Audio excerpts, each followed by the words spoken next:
What is up guys, and welcome to my review of the Edifier MP211 portable speaker. So let's just get into it guys. So the speaker has NFC, it has Bluetooth version 4.0, a micro SD card slot, it also has an aux port and promises 10 hours of music playback. And the MP211 is available in a few other colours there. Feel free to pause the video guys if you want to check out those features and specifications on the box. Well, let's get on to the hardware. So they do include a handy high quality lanyard for the MP211 as well as all your documentation, and I know you guys can't see a USB cable there.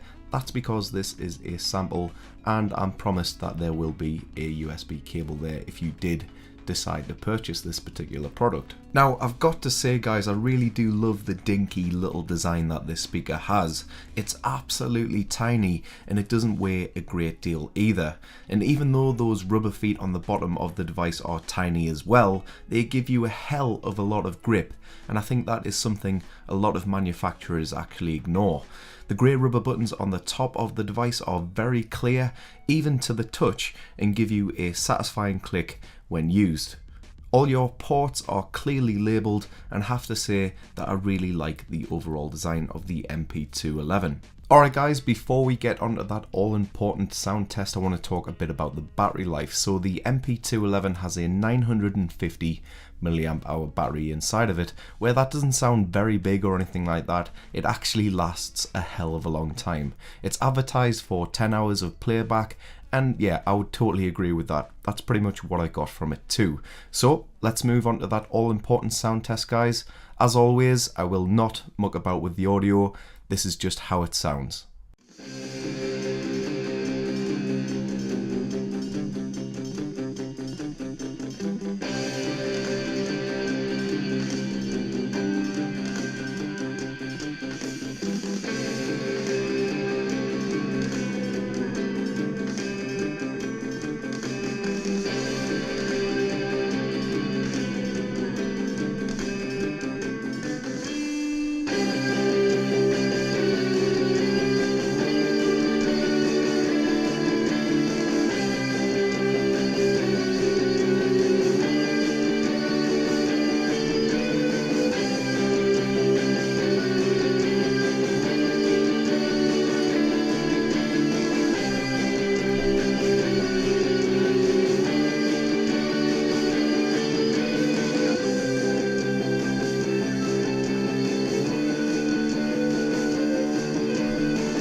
Honestly guys, I'm not very impressed with the MP211's audio. There seems to be a severe lack of quality and volume, like everything is getting streamed at a low bitrate or something. At its peak volume it distorts, and it really just isn't good enough, to be honest with you guys. Compared with some of their other products that I've reviewed, this is terrible in comparison. Lows, mids and highs are all fine, I guess, at a certain acceptable volume, but at maximum everything suffers. It certainly does look the part, but it's just a shame that the audio lets it down. But what do you guys think? Be sure to let me know in the comments below. Big thank you for watching guys, and I'll talk to you in the next one.